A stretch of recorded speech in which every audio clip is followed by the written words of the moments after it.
And we're back. Horse racing coverage. Chad Summers has taken his vacation hiatus from our channel. And he is finally back and ready to go in form today, coming to you live from his barn. I like the new look, Chad. The yellow barn. Thank you. Is this your barn? It's not yellow. That's a tacker. That's not yellow? What is that? It's kind of yellow. Oh, okay. There's Barkley ball box. You want to see Barkley Tech ball box? I guess we know where you are then. Chad Summers, John Hardoon, everybody's here as we have some Breeders' Cup Challenge Series races to handicap. The Princess Rooney, that will be the first race. We're not going to spend a whole lot of time on that one. But the Stephen Foster is a good one. And that's also coming up shortly. And for you Patreon account clients, our customers, you can be sure that we're going to have 2 more races just for you. Don't forget you have to pay a whopping $5 a month for the privilege to get John's picks. Usually that's about 8 on average a month. And we almost hit one big last week. I want to kind of start off with what happened last week. I know both of you know what happened because I was pretty upset. And after we made... Are you over it yet? No, I'm still not. No, I'm over it. I mean, if it happens to me at least 10 times a year, and they say it evens out, but it never evens out. So. Yeah, you see, it happens to John 10 times a year, so you can imagine. I mean, for at least maybe more than 10 times a year. And so, look, obviously, if you were with us last week on our Patreon page, you know what we're talking about. We had the long shot, Jack the Cat. Jack the Cat looked like he had paid off on the exacta, which would have paid off. I think that would have been what? That was a $100 exacta, I believe, on a $2 bet. $114, correct. And they took it away. They had the inquiry, and we found out after taking a look at the inquiry that the rider of the 8, that was Jose Ortiz, got hit in his face with the whip. And when I looked at the angle, it appeared to me, John, that it was like, what, 10 feet from the finish line or 20 feet from the finish line. Unfortunately, when you strike another horse in the face with the whip, it's an automatic. Was it the horse or the rider? The rider's carrying the whip. It was the horse? No, but the rider hit the horse in the face. Yeah, that's what I was saying. It was the horse or the rider that got hit. Yes. Yes? You mean there was the horse? Got hit. The horse got hit, not the rider. Yeah, I didn't know. So not that I excuse it. So, well, okay. yeah, because look, it is what it is, but it's one of those things, like you said, John, it doesn't happen very often. And when it does, it really, it's just very aggravating, but there's really nothing you could do about it. I mean, it's not like it's a rigged situation. No, but you'll get put up somewhere down the line where it'll be maybe not in your case, but in other people's cases they get put up. See, it hurts me more because I don't do it as much as you do. So when I only have my percentages are very small. You have your percentages. You're doing this like 300 a week. So you definitely. When was the last time I came around and helped you? You never remember those. You always remember when you get DQ'd. You don't go. I actually do remember. I got put up for a pick 5 a couple of months ago. That was a nice ticket. Okay. But it doesn't happen often. All right. So the last time it happened to benefit you, Chad? Chad, when was the last time you had a horse that came down or put up, Chad? The same horse, actually. I won with a horse that got put up with Rajiv, and the very next start he got disqualified and taken down. Get out of here. Yeah, that's amazing. True story. Talk about evening the score. Wow. I don't know. It sounded like he would much rather have it stayed up the time it came down. All right, so we're going to start off with the 2 Breeders' Cup Challenge Series races. And we're not going to spend a whole lot of time on the Princess Rooney because, unfortunately, we have only a 6-horse field with a 4 to 5 morning line horse, which you know what that means. That means we could see, like, what do you think, a 1 to 9 shot by post time, John? He'll probably at least she'll be 2 to 5. 2 to 5. So, she's not going to be more than that. If she is, I wouldn't bet her. Something's got to be wrong if she is. Any of these horses have a shot, Chad, to beat CC? Yeah, I actually CC's not going to be my top pick here. I'm going to go with the number one Spirit Wind, who look, it's a big step up in class for her. Okay, lightly raced horse, coming in off a Florida bred stakes win, but she's fast. She's very, very fast, and she'll be the front runner here. And look, CC's a nice filly. Okay, let's get nothing wrong. She won the Breeders' Cup last year. She's a very, very nice horse. You don't lose a lot in defeat when you lose to a horse like Latruska in the Apple Blossom. However, it's her third start cross country. She's gone from California to Arkansas, back to California, back to Arkansas, back to California to Florida. When she won this race last year, she went from California to Florida. It was the first time she shipped that way. Okay, she's 6 years old now. I think she has lost a step, although the numbers might indicate otherwise. I don't think that she is the best horse in the world, needs some pace in front of her to close into. And the way I look at this race, I can see Spirit Wind clearing and being in front, doing things her own way. It's not often that you think Lionel Reyes is going to steal a sprint race, but I can definitely make the case that I think she makes the lead and she's in front comfortably, and CC is going to have to run her down. And look at what'll probably be 15-1. I'll take a stab here at Spirit Wind on the class test. Isn't it a lot? You're also getting 8 pounds, Chad. So I can start making the case. If I was going to try to beat CC, and I don't think she could lose personally, I would do it with the bottom horse. But make mischief. But Chad's horse is okay. Listen, Chad's horse is lightly raced. She's won 3 in a row. She's won her last 3 races by a combined 23 lengths. I can see the case, but off the numbers, though, CC just appears to be strong. But you make a good point. And by the way, CC is also coming off of Lasix. The last time she came off of Lasix, she ran 4th. So her last 2 races were on Lasix. Saturday she's off of Lasix, so keep that. And look, Make Mischief. She's a filly that's a very inconsistent filly, but on her best day, she's a nice horse. When we were watching her, she ran last on New York Bred Day here, Memorial Day weekend or that Monday, and she looked great. She looked the best she's ever looked. She's filled out. She was much the best against New York breds, but when she's had the class test against Open Company, she has come up a little bit short. That being said, other than CC, look, she's probably second, third choice in this race. I think Glass Ceiling will get a lot of support. But yeah, I think Make Mischief would be the third horse that kind of figured in the mix. But like you said, look, it's tough to put together a try ticket or something like that when you got a 6-horse field. Well, you may be better off watching, unless you want to take a shot with one of the 2 other horses. I'll take a shot with Spirit Wind. Well, hopefully Glass Ceiling does take some money because, John, what you mentioned with Make Mischief, if you take a look at the last 6 races, 17, 14, 13, 10, then had the one bad race, so we're going to draw the line through it, and then the next race came back with a 7. So This is a horse that, which is one line drawn through a bad race, has gone really well with the sheets, and if his last race was a 7, we're only talking about a 4-year-old here, so why can't she run better than a 7 on Saturday? But the problem is you're hoping for her to do her absolute best to run a new best, where CC's last 6 races, with the exception of the race 2 starts back at Gulfstream going 2 turns, every one of her numbers are a 6 or better. Yep. So, And the only thing I will say that does need to be mentioned, Glass Ceiling and Make Mischief, both coming from New York, going to Florida.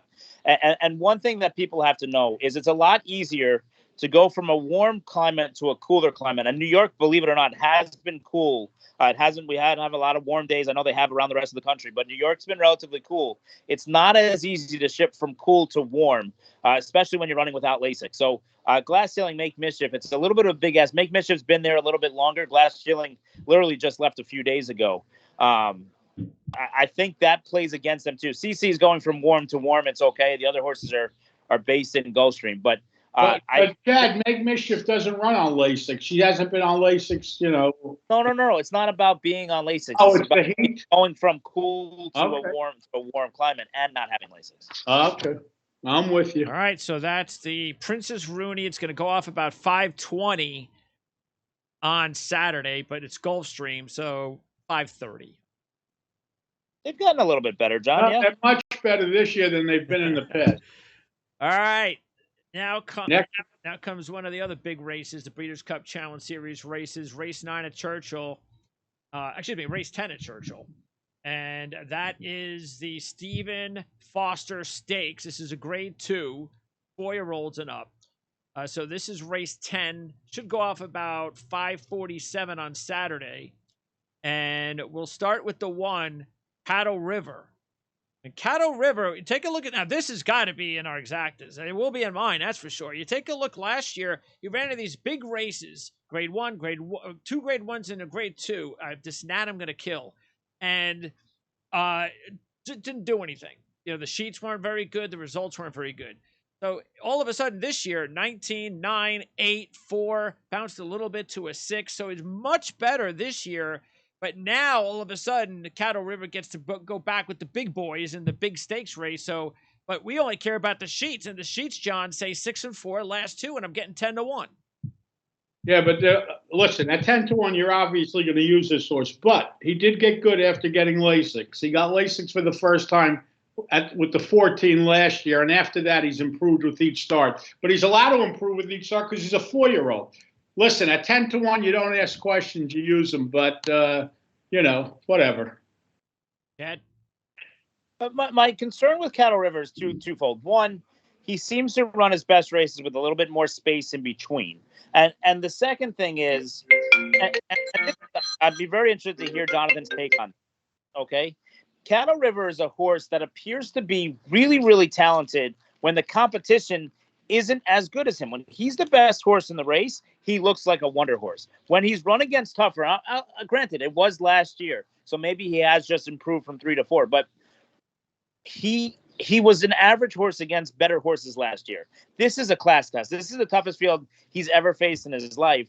And for that reason, I'm going to play against him, even though the numbers say you should use him. I'm going to toss him and think that when he looks at the better horses on the eye, he's just not going to have enough. Okay, I'm with you.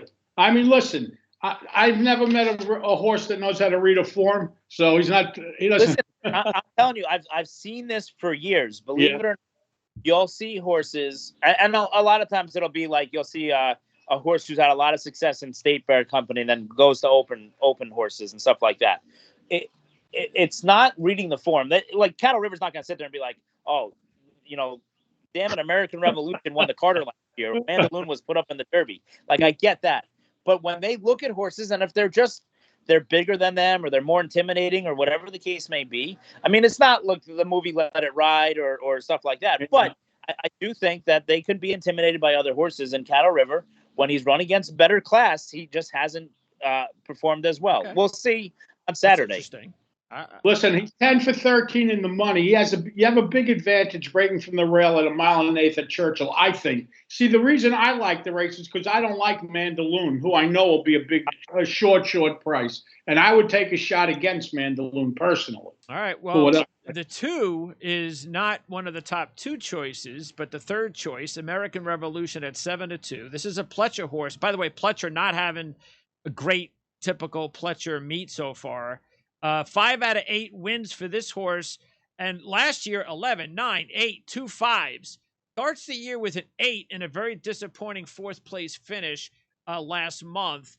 But again, you're getting close to 4 to 1 with 2 of the top horses in this field. So what do you do with American Revolution, John? Well, last race, you could give him an excuse. It was his first race back off of a long layoff since last November. Or December, I should say. And listen, going into the last race last year, every race, 11, 9, 8, 5, 5. He was getting better with each start. He's allowed to make a forward move, and I would expect him to make a forward move. Ed? Look, this is a horse. He's the real wild card in this race, if you ask me, because I don't think Todd Pletcher would point for this race if he wasn't doing really well off the 4th place finish. Todd Pletcher's a guy that kind of picks and chooses his spots. He has other horses. He could have run Fearless in here. He could have run Happy Saver in here. He takes American Revolution. Look, American Revolution was short in the last race because he wasn't preparing to run last time. He was supposed to run on New York bred day against New York breds where he was going to be 1-9, and they only had one other horse that wanted to run against him, so they canceled the race. So this was kind of the backup plan. He ran a week later. It was a further distance than he was planning on going. He was not prepared to run in a race like the Blame. He's moved on forward from there, and I like the fact that jockey Luis Saez, and this is really interesting, okay? He's united with Saez. So Luis Saez didn't ride him last time because they weren't planning on going in the race, so he'd given other commitments away. Now, Luis Saez could have stayed in New York, possibly gotten the mount on Life is Good, who would be 1-9 in the Nehrude, and the mount on Charge It, who he's ridden in every one of his starts, who's going to be odds-on favorite in the Dwyer. Both horses trained by Todd Pletcher. And however, Todd Pletcher, who trains American Revolution, says to his agent, Kieran McLaughlin, and to Luis Saez, I need you to go to the Stephen Foster. I need you to go to Kentucky. And Todd made that decision, okay? That was completely up to Todd if he wanted Louis in New York or he wanted Louis in Kentucky. And Todd said, look, we want to chase the big boys. We want to try one more time in the Stephen Foster. Look, he got his grade 1 in the Cigar Mile last year, and he ran a 5, and he was a great performance that day. If he gets a second grade 1, he's a bona fide stallion. And that's what WinStar's looking for is stallion prospects. This is a big, big race for American Revolution. And the fact that they want to go against these horses again, they want to attack the grade 1 at this point and bring Luis Saez with them. I think American Revolution is very, very live here and is a must use on all your tickets. All right. Well, let's go with one of the other favorites of the race, Olympiad. And Olympiad has the best sheet line in this race because unlike Mandolin, who had that disaster last time out, Olympiad has 2 6s, a 4, and a 6 on the season. So there's been nothing wrong with 4 wins in 4 attempts for Olympiad, John. 5-2. What do you do with Olympiad? Because you only can take one of these 3 favorites. Well, who are the 3 favorites? Mandolin and Olympiad are the favorites. Well, American Revolution, co-favorite, almost. Well, Olympiad is fine. There's nothing wrong with him. And he's another one that's making a forward move. He has the 4-2 starts back. Last time out, he won at Churchill. He's 1-for-1 at Churchill, 1-for-1 at the meet, 6-for-9 lifetime. Nothing wrong with Olympiad. Ed? Look, Olympiad's a horse that John and I watched live, actually, on Derby week when he ran last time, and he looked like he was dead to rights. Happy Saver looked like he went right by him. And yeah. Happy Saver, a win going away. And Olympiad dug back down. And not only did he battle to the wire, he put Happy Saver away and won by 2.5 going away. You don't see that. Look, Bill Mott's done a great job nursing this horse, bringing this horse along. And this was not the initial target. They were going to wait for Saratoga. So to send them back to Churchill and take on a small field, I like the way this is going. Olympiad obviously going to take a lot of money. I just don't know really how good he is. I'm not a Happy Saver guy. The horses he's beaten along the way, he's run very well at Fairgrounds. But when he ran well at Fairgrounds, it was after Mandolin and Midnight Bourbon left to go to Saudi Arabia. So he didn't face the same caliber of horses. This is going to be the toughest race Olympiad's ever faced. And at 5-2, which will probably be 2-1, 5-2, I'm going to lean more towards Mandolin than Olympiad. But we'll talk about that when we get a little bit closer. Idle Ready is the 15-1 long shot in the race, and this horse has no wins in the last 6. The only good thing I could see on the sheets is improved each time out, 15, 13, 9, but a long way to go for Title Ready. No way in this competition, right, John? No, and he's 7 years old. You don't get better at 7, or very few horses do anyway. I mean, he's just, no, I don't like him. Chad? Nothing? I'm in agreement with John. He's chased softer and come up short. Olympiad beat him last time by 4 lengths. No, he's not that. I don't think he's good enough. Proxy is a 9-2 shot. Rosario jumps on board, it looks like, for the first time. The horse has never won at this distance. Started off good this year with a 7 and a 6, but the last 2 were just 10s, John. The last 2 were both without Lasix. The 6 and 7 were at Fairgrounds. Last year, his best number was also at Fairgrounds. I have a feeling this horse likes Fairgrounds. Ed? Look, he's a well-bred horse. He's 9 for 11 in the money, but I just think he's not a win candidate here. He can pick up a piece, but I don't think he's a win candidate. All right, here's the favorite, Mandolin, coming back from the Saudi Cup disaster, but not like that hasn't happened before to some of the best American horses. So you look back at what this horse did before that. Of course, the Louisiana race, that was a 4. That was the best race for Mandolin, the 2021 Kentucky Derby winner that never got to celebrate on Derby Day. So, what about Mandolin, John? Well, I listen. He could win. He could win. Okay, but the 4 that he ran 2 starts back was his only race on Lasix, and it was by far the best race of his life. He's back off of Lasix, and then he went to Dubai, couldn't use Lasix there, and now he's back here where he can't use Lasix. So if you look, his best number he ever ran was other than the 4 on Lasix was 7s last year. Yeah, you're allowed to improve as a 4-year-old, and horses do improve as a 4-year-old. But I don't want to take him as the favorite, and he will be a big favorite here. This is the favorite I would try to beat. Chad? Look, even when things don't work out for Brad Cox, they seem to work out for Brad Cox. Mm-hmm. He got left in Saudi Arabia for 3 weeks because they had trouble getting a plane to bring them home. It was very uneasy for a lot of the horses that were over there. He went to the farm after that, came back, and they kind of took their time. And Brad Cox ends up running in a grade 1 with a 7-horse field where he's going to be the odds-on favorite. It all seems like it works out for Brad Cox. Mandolin is a horse who loves certain things. One of those things that he loves is Churchill Downs. He trained as good as anybody going into the Derby last year. And if he actually would have parimutually crossed the wire first, a lot of us on this call would have been a lot happier. I think he's a horse that is a horse for course. He's 2 for 2 at Churchill, being put up at Churchill Downs in the Derby. He loves Churchill Downs. The race is going to set up perfectly for him. He's got a great post. He can do whatever he wants. Florent Giroux needs to make up for last week's disappointment effort with Juju's map.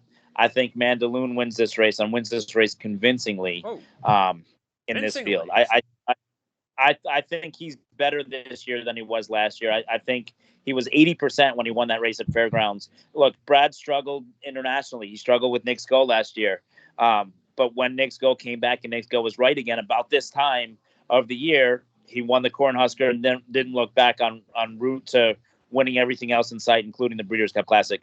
Mandolin's on that trajectory. I don't know if he's as good as Nick Sko was, but this field is not as talented as the ones that Nick Sko beat. I think Mandolin is definitely the horse to beat. And I don't think he's going to take as much money as you think, John, unless you add in the Brad Cox factor. I think that Olympiad is going to take a lot of money here. Well, he's gone off 90 cents to $1, 3 to 1, 30 cents to $1. When was he ever a price? I guess in the Kentucky Derby. He was 20 cents to 1. And he won, but nobody collected. That's good. Nice go. By the way, Chad, when you come back from these big trips, you look at it more of, that's just an excuse if the horse doesn't run well, or is it more of, well, let's see what the trainer's history is with these types of trips? How do you work that into your handicapping? A lot of trainers have struggled internationally speaking. There's not a lot of trainers in America that have had a lot of success shipping, whether it be to Dubai or Saudi or England or wherever, other than Wesley Ward seems to dominate in England, although this year he was winless. I think it is a factor. Not only is it a factor of how they do over there, but it's a factor of how they do when they come back. Yes. I'll tell you assuredly, there were mistakes that I made the first year I shipped that we corrected the second year we shipped.